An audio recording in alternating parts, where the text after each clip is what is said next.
Ассаляму алейкум, мир вам и милость Аллаха, уважаемые братья и сестры. В первой серии Оман Си мы поговорили об Ахмаде Автуринском. Сегодня уже вторая серия, и она будет посвящена Тальхигу Шалинскому. Это история человека, чье имя редко упоминается в школьных учебниках. Но без него понять Кавказскую войну невозможно. Тальхиг Шалинский, наиб имамата, командир артиллерии, изобретатель тактики кочующих батарей. Человек, который превратил леса Большой Чечни в крепость под открытым небом. Кто он, как воевал и почему противники отмечали его изобретательность и аккуратность? Давайте вместе разбираться.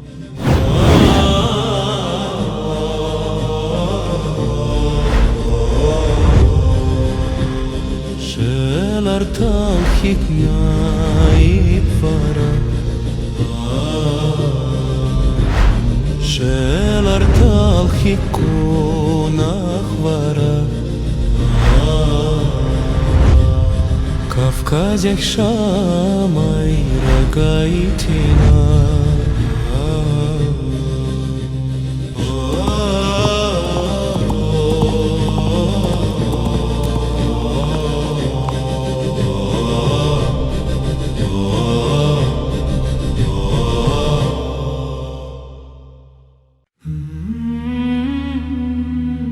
Весной и летом 1845 года царская Россия предприняла крупную даргинскую экспедицию под командованием наместника на Кавказе графа Воронцова.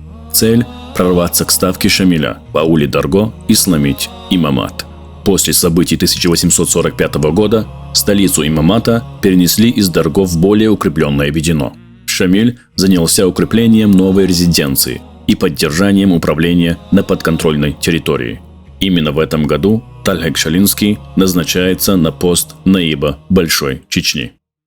Середина 19 века. Имамат Шамиля держится на сети округов под руководством доверенных командиров. Большая Чечня является одним из ключевых районов. Через нее идут дороги, просеки, реки. И каждая просека – это артерия, уязвимость. Вот здесь и появляется герой нашего выпуска Тальхиг, уроженец Шали из степа Курчалой. 1845 год. Имам Шамиль назначает Тальхига наибом Большой Чечни. И одновременно Тальхиг является руководителем артиллерии имамата. Чтобы понять его масштаб, вообще нужно увидеть театр действий. Правобережье Аргуна, Шали, подходы к Ведено. Русские части продвигаются, рубят просеки и устраивают форты. В ответ оборонительные линии горцев, в том числе изобретательные и мобильные. Вообще Тальхиг не столько герой сабельного удара, сколько инженер-артиллерист профессии. Вот что говорили о нем в те времена. Тальхиг был старейшим по летам и влиятельнейшим по заслугам наиб чеченский. Шамиль очень был к нему расположен и в доказательство отдал ему в полное распоряжение 2 полевых орудия, которые и находились всегда в ауле при сильном карауле. Мы давно охотились за этими 2 пушками, но удивительная осторожность, которую они употребляли орудие, не позволяла нам ими завладеть. Это уже историческая справка. Его батареи всегда ухоженные орудия. У него одни из самых лучших выносливых лошадей. Сохранились воспоминания, как противники удивлялись аккуратности орудий Тальхига. Пушки в порядке, расчеты собраны, выезд быстрый, отход организованный. Российский офицер Власов вспоминает, что горцы стреляют необыкновенно верно. Особенно, когда колонна тянется в узком коридоре. Леса, цель крупная, а рассчитать дальность проще. Именно тактическая бережливость Тальхига, короткие огневые выходы, частая смена позиций, ночные действия снижала уязвимость его людей и повышала нервозность на другой стороне. Даже отмечали, какой флаг на знаменах батарей было черное полотнище, то есть черный флаг. Это не случайные детали, это система. Давайте я прочитаю вам, что же было из вооружения у Тальхига. Итак, по вооружению у наибов часто было по 1-2 орудиям. У Тальхига как минимум 2. Легкая 6-фунтовая пушка и горная гаубица. Главное не калибр, а применение. Здесь появляется новация, которая позднее будет называться кочующими батареями. Эта тактика кочующих батарей, была придумана самим Тальхигом. Это впервые в мире было использовано и введено Тальхигом. И дальше уже брали с него пример в царской армии, и потом это перешло на мировую практику. Как же работала эта тактика? Батарея занимает ненадолго одну позицию, потом быстро меняет ее и снова стреляет. То есть Тальхик ввел психологическую давку на царских солдат, применяя эту тактику. Он не стоял на месте, он занимал одну позицию и быстро менял, снова стрелял. И когда казаки или, в общем, называют царскую армию, когда они подходили уже на место, откуда стреляли, то артиллерию там уже не находили. И то есть быстрая перемена артиллерии сыграла свой успех в плане того, что никак царские солдаты или царская армия не ожидала таких тактик и никогда такого не видела. Соответственно, это была новация, то есть новое что-то, и для них это было неожиданностью. И эта тактика закрепилась за Тальхиком. Вообще смена позиции мешает пристреляться противнику, потому что, например, с одной точки ведут огонь, и пока уже в то время мы знаем, что не было таких калашников, автоматов, то есть нужно было время зарядиться и так далее. Пока ты стрельнешь, уже в этой стороне, откуда стреляли по тебе, их там уже нету. Они переходят в другую позицию, и ты не понимаешь, откуда следующий удар будет. Ты готовился в одну цель, а эта цель уже переместилась в другую. Понимаете? Соответственно, вот этот начинался хаос, беспорядок, непонимание, откуда тебя бьет враг. И вот в этом была гениальность тактики Тальхига. То есть он оказывал психологическое давление. Появлялся в одном месте, так сказать, делал укусы, да, и потом в другом месте. Вот так он изводил, да, русских солдат, которые не знали, откуда во второй раз уже ожидать удар. Потому что с первой позиции уже второго выстрела не было слышно, так как Тальхик, как мы уже говорили, быстро перемешался в другую сторону. Также приведу один эпизод. 1848 год. Идут в Урус-Мартане строительные работы, укрепление крепости русскими солдатами. Наступает ночь, и ночью Тальхик, как руководитель артиллерии, выходит, да, из леса и начинает вести огонь артиллерии ночью. Это был неожиданный сюрприз.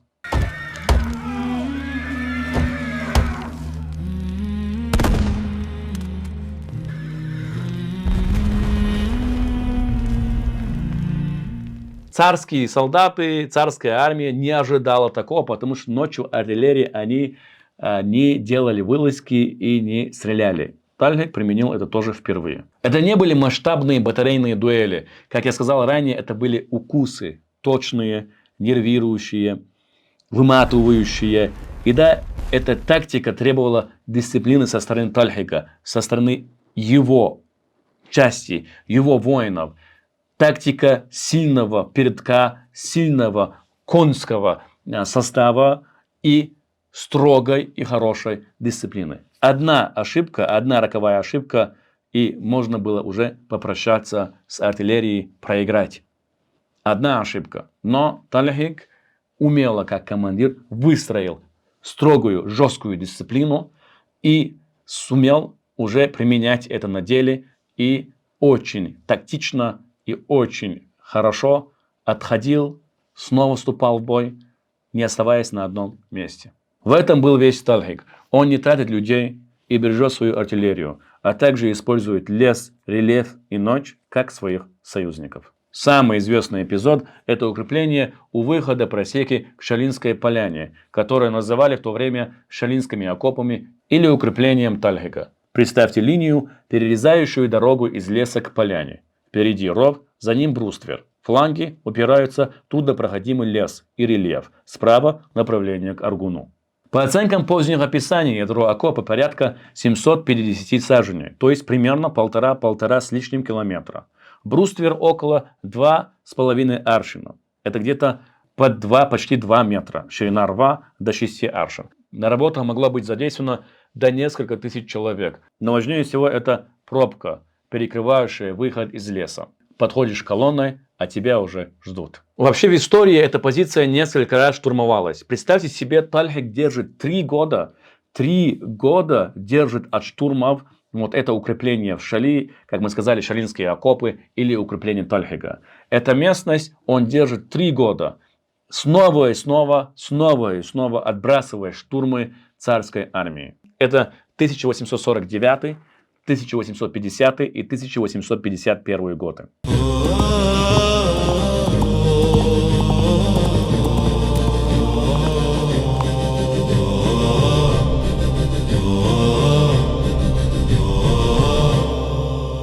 Давайте пробежимся по нескольким ключевым эпизодам. 1849 год. Бои у просеки к Шалинской поляне. Русские части срубают коридоры в лесу, чтобы выводить колонны. Для обороняющихся каждая новая просека – уязвимость. Ее надо закрывать огнем и полевыми работами. Здесь имя Тальхига звучит все чаще. Его артиллерия прислонена к пехоте, но действует автономно и маневренно. Переходим в 1850 год. Устройство укрепленной линии у выхода просеки к Шали, как мы уже сказали, да, укрепление Тальхига или шалинские окопы. Штурмы идут волнами, то есть несколько раз с перерывами разные сезоны, летом, зимой и так далее. Кочующие батареи докусывают атакующие колонны, мешают им закрепиться и подтянуть инженерные команды. Через год, в 1851 году, уже идут тяжелые месяцы. Там рубка новых просек, стычки на реке Бас, атаки на укрепления. В рапортах вообще часто мелькают следующие имена противной стороны. Это Николай, Вревский и Борятинский. Важно отметить также, что оборона держится, но цена все растет и растет, потому что вы должны понимать, 3 года держать оборону с перерывами, каждый раз тебя штурмуют в разные сезоны и так далее, это очень трудно, когда у тебя нет дополнений, да, армии, когда тебе приходится ждать, защищаться и так далее. 30 декабря 1853 году Тальхиг вступает в бой у аула Гардалы, и там он принимает участие. Уже в 1854 году Аргун, 28 сентября, Тальхиг с Эскимичиковским против отряда барона Врангеля. По итогам кампании сохранилось письмо Тальхига Шамилю. Давайте я его вам зачитаю. Письмо аргунского наиба Тальхига. Кстати, почему его называют тут аргунским? Дело в том, что он был еще наместником, руководителем Аргунского округа. Соответственно, люди также его называли и Тальхиг Аргунский. Как называли Тальхиг Шалинский, но в историю он вошел, больше его называют и знают под именем Тальхиг Шалинский. Итак, письмо аргунского наиба Тальхига имаму Шамилю и членам Государственного совета о победе над отрядом милиции. 1854 год. Мы обрадуем вас великой радостной вестью. Дело в том, что мы вышли, решив себе совершить наилучшую священную войну, и держали путь по направлению известного места. Это было в субботу 21 числа Рамадана. Мы встретили на равнине Чечни идущих врагов, и произошла между нами битва, которая продолжалась до вечера. Когда мы увидели, что у нас не хватает силы для их окончательного разгрома, мы послали людей домой за большим ружьем и для доставки известной пушки. Они вернулись быстро, и мы стали бить им, то есть большим ружьем. Мы их покорили до того, что они стали кричать и просить об отпуске их живыми, оставляя все добро, которое находилось у них. Мы не согласились. В эту минуту из окрестностей крепости Чиркер вышли около 20 человек. Главари из лицемеров для оказания помощи первым и избавления их от нас. Мы кинулись на них и смещались. Клянусь великим Аллахом о том, что никто не остался у них, кроме убитого, обголенного, раненного и пленного, за исключением одного человека. Это дело Бога, а не наше. Если бы вы увидели, как они кричали, плакали в таком разгромленном и разбитом виде, то вы бы видели великое дело. Между ними находился сын Даулат-Гирея, известный офицер. Был также сын Хами и сын моего брата Тихиш Нечистый. 3 из них вернулись тяжелоранеными. Мы думали, что они мертвы. Между ними был также Мазе, племянник уволенного наиба Даби. Мы его пленили с другими 3 лицами в тяжелораненом виде и посадили их в тюрьму. Насчет этих 3 человек ко мне приходит много просителей, пишет Тальхиг, с просьбами о помиловании и оставлении их среди нас всеми их семьями, уверяя в том, что от этого вера будет много выигрывать, что проклятые будут горевать за это дело, и тот, кто остался среди них, то есть среди проклятых, из родственников и друзей, убежит к нам благодаря этим. И мы думаем так, но их дело оставлено за тобой, о имам, ибо думы – это твои думы, и ум – это твой ум. Если уполномочишь меня в этом деле, то ясно, уже дальше многоточие, так как тут текст уже неразборчив. Переходим к месту, где уже разборчиво, да? Короче говоря, убито во время этого столкновения моих 5 человек, пишет Тальхиг. Тяжело раненых 29 человек. От убитых и вернувшихся в раненом виде взяты лошади и оружие. И мне нравится, как Тальхиг завершает свое письмо. Вот такие строки он написал. Я зачитываю. В итоге скажем, что верующий улыбается и смеется, а тот, который слаб, плачет и горюет. Привет братьям Джамалуддину и Гаджиеву. Подумайте об этом и спешите с письмом. Перевод с арабского на современный оригинал. ОП-1, документ 64, лист 208 и так далее. Это архивный документ, то есть письмо, да, которое сохранилось от Тальхига к имаму Шамилю.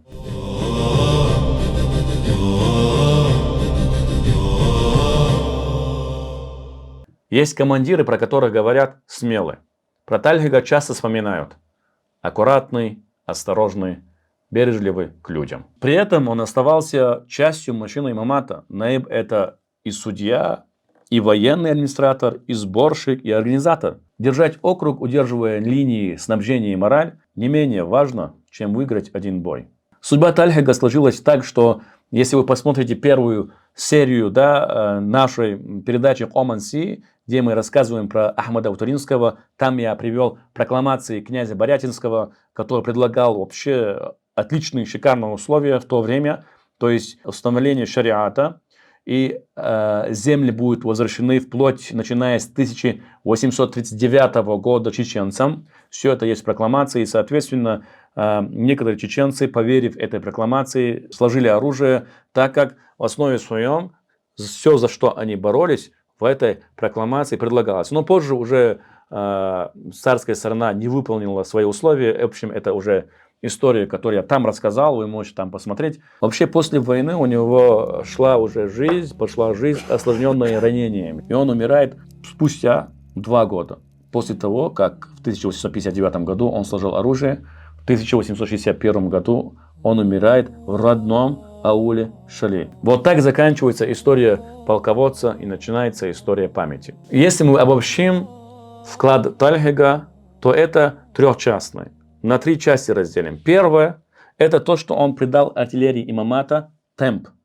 То есть не давать врагу пристреляться, навязывать маневр, перекусывать коммуникации. Во-вторых, он показал, как превращать ландшафт в оружие. Шалинский окоп – это инженерная задумка, то есть инженерный ответ на просеки. В-третьих, он был администратором наибства, а значит поддерживал порядок, мобилизацию и мораль, без чего любая батарея – это просто железо. Знаете, для тех людей, которые интересуются историей своего народа, историей героев своего народа, потому что история войны – это не только громкие имена, это решение на местности, это дисциплина, инженерия, расчет. Все это было при Тальхиге. Это умение ценить людей дороже железа.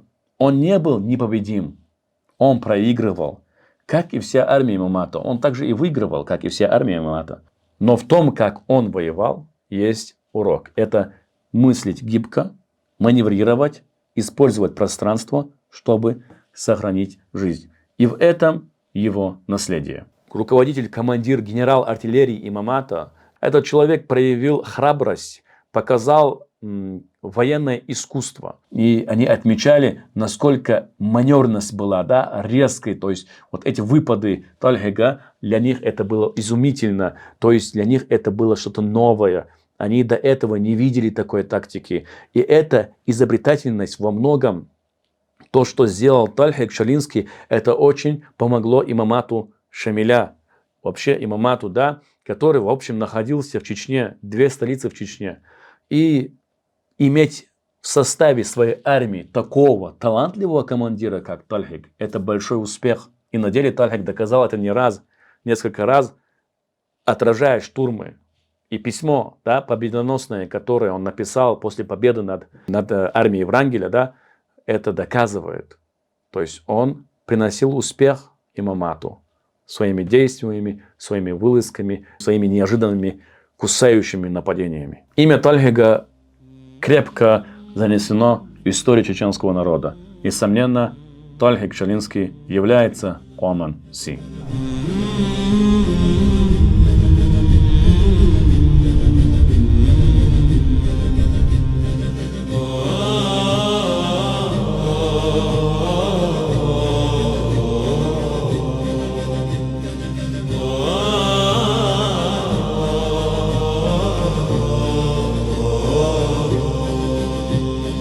Şeler хикнай пара